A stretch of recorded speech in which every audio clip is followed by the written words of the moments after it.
لما كتبت كتابي عن الإمام أحمد بن حنبل رحمه الله تعالى، عرفت عظمة هذا الرجل. كان ليس فقط عالما، كان عابدا، كان صاحب مواقف وقيم ومبادئ ثابتة. وكنت أتعجب من أمر، لماذا وصل إلى هذه المكانة وكان في الأمة من ينافسه في العلم ويمكن حتى يزيد عليه؟ لماذا وصل هو إلى هذه المكانة؟ فوجدت كلمات من بعض تلاميذه تلخص لنا لماذا وصل إلى هذه العظمة. من هذه الكلمات كلمة جميلة جدا أعجبتني.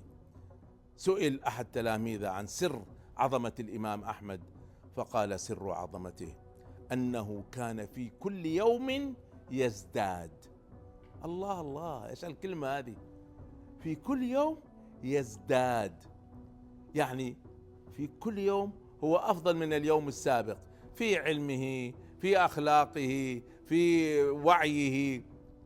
سؤال: هل أنت في كل يوم تزدادون؟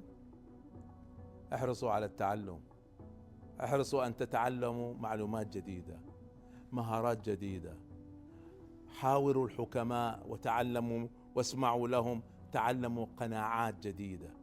هكذا تزداد في كل يوم. العاقل هو الذي يمارس هذا.